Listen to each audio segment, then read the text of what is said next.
बात 30 मई 2014 की है। सुबह के 5 बज रहे थे। नागपुर के नवरगांव में धनराज बिघवाड़े नाम का एक शख्स शौच के लिए खेत पहुंचा। अचानक उसे धान के पुआल के ढेर पर चमकती हुई कोई चीज दिखी।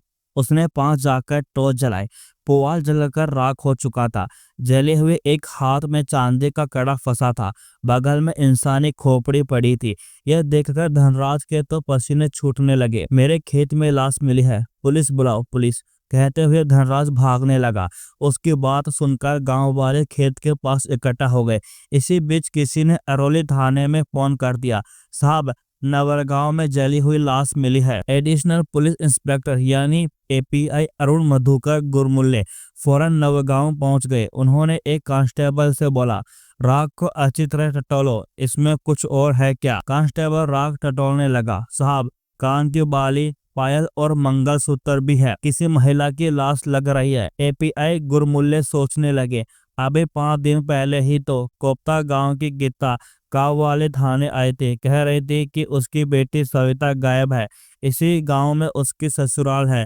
कहीं ये लाश उसकी तो नहीं है? उन्होंने अपनी जेब से एक फोटो निकाली। गांव वालों को दिखाते हुए पूछा, इन्हें पहचानते हो? एक आदमी ने बोल पड़ा, साहब, यह तो विवेक पाठलकर और उसकी बीवी है। चलो उसके घर चलो। ये कहते हुए इंस्पेक्टर विवेक के घर के लिए गए। वहां पहुंचते तो दरवाजा बंद था। देर तक दरवाजा खटखटाने पर आवाज आई, विवेक घर पर नहीं है, बाद में आना, बाहर पुलिस खड़ी है, पहले दरवाजा खोलो, फिर बात करते हैं। एपीआई गुरमुल्ले ने गुस्से में कहा। विवेक की मां ने डरते हुए दरवाजा खोला। एसएसआई गुरमुल्ले ने पायल, कड़ा और मंगलसूत्र दिखाते हुए पूछा, यह गहने पहचानती हो? तुम्हारी बहू के तो नहीं है? नहीं साहब, मेरी बहू के गहने नहीं है ये। सविता कहाँ है? विवेक कहाँ है? विवेक की माँ बोली, साहब, सविता का तो 4-5 दिन पहले से ही पता नहीं है। बेटा बेटी छोड़कर चली गई है। विवेक उसी को ढूंढने गया है। सविता की माँ ने तुम्हारे बेटे के खिलाफ थाने में कंप्लेन लिखवाई है कि वो उसके साथ मारपीट करते रहता है। वो जैसे ही घर आए फौरन थाने भेजो। एपीआई गुरमुल्ले ने गंभीर आवाज में कहा। इसके बाद गुरमुल्ले थाने आ गए। एक कांस्टेबल को आवाज लगाई, सविता की मां गीता को थाने बुलाओ। गीता, गांव वाले और उसका बेटा संतोष भागे भागे थाने पहुंचे। एपीआई ने उन्हें गहने दिखाते हुए पूछा, इन्हें पहचानते हो? गीता हाड़ मार कर रोने लगी, कहने लगी, साहब, ये गहने मेरी बेटी के ही है। विवेक ने मार दिया उसे। नहीं, ऐसा नहीं हो सकता। कहाँ मिले आपको गहने? एपीआई गुरमुल्ले बोले, गांव के एक खेत में जली हुई लाश मिली है, वहीं पड़े थे ये गहने। संतोष रोते हुए बोला, साहब, विवेक ने ही मारा है उसे, गिरफ्तार करिए। तुम दावे के साथ ऐसा कैसे कह सकते हो? एसएसआई ने संतोष से पूछा, सर, विवेक ने घर में आतंक मचा रखा था। हर दिन उसे मारता पीटता रहता था। वो बार बार भागकर मायके आ जाती। कुछ दिन पहले ही विवेक हमारे घर आया था, गिड़गिड़ा रहा था कि अब लड़ाई नहीं करेगा। फिर वो सविता को साथ लेते गया। मुझे लगता है कि उसे मारने के लिए हो वो वापस ले गया था। संतोष और उसकी मां की शिकायत पर एपीआई गुरमुल्ले ने विवेक के खिलाफ आईपीसी की धारा 302 यानी हत्या, 201 यानी सबूत मिटाने, 203 यानी पुलिस को गुमराह करने और 498 यानी विवाहित महिला के साथ क्रूरता का मामला दर्ज कर जांच शुरू कर दी। पर वो सोच में पड़ गए कि यह साबित कैसे होगा कि लाश सविता की है और विवेक ने ही उसे मारा है। तभी उनके दिमाग में एक आइडिया आया कि सविता की लाश होगी तो उसका डीएनए उसके बच्चों के डीएनए से मैच कर जाएगा। एपीआई गुरमुल्ले ने खोपड़ी और कंकाल मेडिकल हॉस्पिटल को कड़ा मेहंदी नागपुर भेज दिया। डॉक्टरों की एक टीम विवेक के गांव में पहुंची। दोनों बच्चे कृष्णा और कात्यानी के सैंपल लिए गए। विवेक अब भी फरार था। 11 जून 2014 पुलिस को खबर मिली कि विवेक अपने रिश्तेदार यहाँ छिपा है। एसएसआई गुरमुल्ले ने रात के अंधेरे में दबिश दी और उसे दबोच लिया। एफआई ने तेज आवाज में पूछा, बता, सविता कहाँ है? साहब, मुझे नहीं पता, मैं तो कब से उसे ढूंढ रहा हूँ। एपीआई गुरमुल्ले ने विवेक को 2-3 थप्पड़ जड़ते हुए बोला, चल थाने, जब डंडे पड़ेंगे तब सच उगलेगा। तभी गुरमुल्ले का फोन बजा। सर, वो लाश सविता की ही है, उसके बच्चों के डीएनए मैच कर गए हैं। विवेक को थाने लाकर इंस्पेक्टर गुरमुल्ले ने सख्ती दिखाई, पर वो बार बार यही कहता रहा कि उसने सविता को नहीं मारा। एपीआई गुरमुल्ले ने डंडा पटकते हुए कहा, सच सच बता, वरना उल्टा लटका देंगे। फिर एफबीआई गुरमुल्ले ने जैसे ही डंडा उठाया, विवेक टूट गया। रोते हुए कहने लगा, साहब 23 मई की बात है, रात के करीब 9 बज रहे थे। मैं 1.5 साल की बेटी कायतानी के साथ खेल रहा था। उधर खाट पर बेटी सविता 6 महीने के बेटे कृष्णा को दूध पिला रही थी। तभी सविता से मेरी बहस हो गई तो तूने उसे मार दिया? एसएसआई ने हैरान होकर पूछा। विवेक पसीना पोंछते हुए बोला, मुझे गुस्सा आ गया। मैं तेजी से सविता के पास गया और उसे धड़ाक देकर काट के नीचे गिरा दिया। फिर खाट का एक पाया उठाकर उसके सिर पर जोर से दे मारा।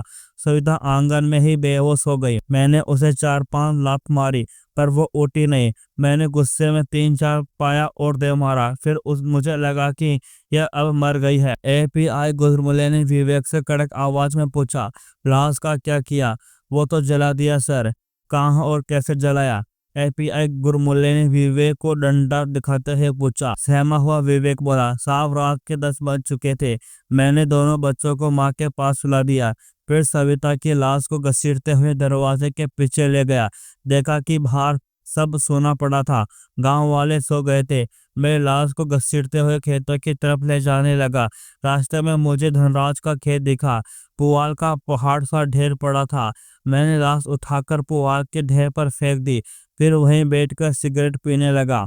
इसके बाद एक माचिस जलाकर पुआल के ढेर पर फेंक दिया। पुआल जल उठा।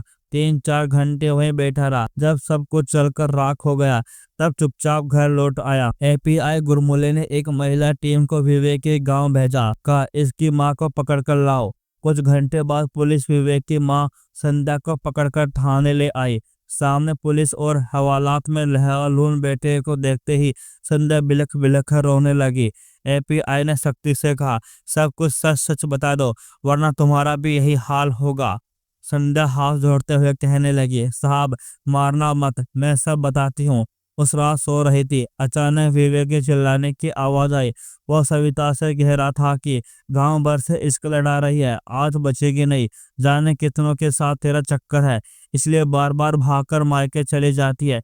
यह बच्चे भी न जाने किसके हैं। मैंने खिड़की से झांक कर देखा तो वह सविता के बाल पकड़कर आंगन में घसीट रहा था। सविता चिल्ला रही थी, छोड़ दो, अब कुछ नहीं बोलोगी, छोड़ दो। मैं दौड़कर आंगन गई लेकिन विवेक के डर से कुछ बोल नहीं पाए। कुछ देर बाद सविता शांत पड़ गई। विवेक उसे लाश से मारते हुए कहा रहा था, उठती क्यों नहीं रहे? बोलना, अब क्यों नहीं बोल रही? लगता है मर गई, इसे ठिकाने लगाना पड़ेगा। तुमने बहू को बचाया क्यों नहीं? कैसे बचाती साहब? यह सब 16 साल का था तब मेरे पैर पर कुल्हाड़ी मार दी थी। संयोग से मैं बच गई। उस दिन कुछ रहती तो आज आपके सामने मेरी भी लाश पड़ी होती। सविता के मायके वालों को किसने कॉल किया था कि वह घर से भाग गई है? चिल्लाते ही एपीआई ने विवेक से पूछा। साहब, कमलाकर पावनकर ने विवेक रुंधी आवाज में बोला। यह कौन है? मेरी बहन का पति है साहब, विवेक बोला। उसे थाने बुलाओ, गुरमुल्ले ने एक कांस्टेबल से कहा। कुछ ही घंटे बाद पुलिस कमलाकर को लेकर थाने आ गई।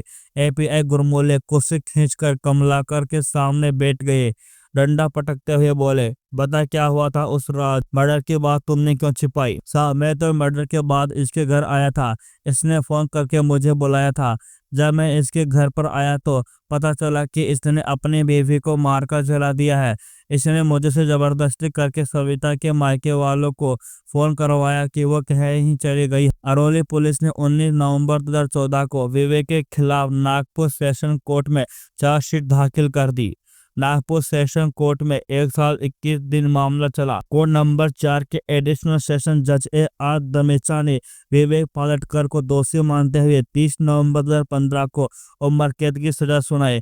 सेशन कोर्ट ने अपने जजमेंट में कहा, 14 गवाहों के बयान, फोरेंसिक रिपोर्ट, DNA रिपोर्ट, 28 से ज्यादा डॉक्यूमेंट्स इस बात को साबित करने के लिए काफी है कि विवेक ने ही सविता का कत्ल किया है। पुलिस ने खून से सन्नी विवेक के कपड़े और खाट को वो पाया बरामद किया है, जिससे साफ है कि कत्ल विवेक ने ही किया है। उम्र कैद की सजा सुनते ही विवेक चीखने लगा। पुलिस उसे नागपुर सेंट्रल जेल लेकर चली गई। कुछ दिन बाद कमलाकर पावनकर विवेक से मिलने जेल पहुंचा। बिलखते हुए विवेक बोला, जीजा जी मुझे बचा लो, 2 बच्चे हैं, उनका क्या होगा? मैं तो जेल में सड़ जाऊंगा। तुम चिंता मत करो, मैं कुछ करता हूँ। कमलाकर उसे भरोसा देते हुए वहां से चला गया। कुछ दिन बाद कमलाकर ने बॉम्बे हाई कोर्ट की नागपुर बेंच में सेशन कोर्ट के फैसले को चुनौती दी।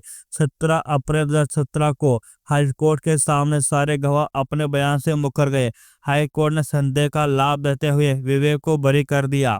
कोर्ट ने कहा, इस मामले में कोई चश्मित गवाह नहीं है। घटना की तारीख और एफआईआर में 3 हफ्ते का अंतर है।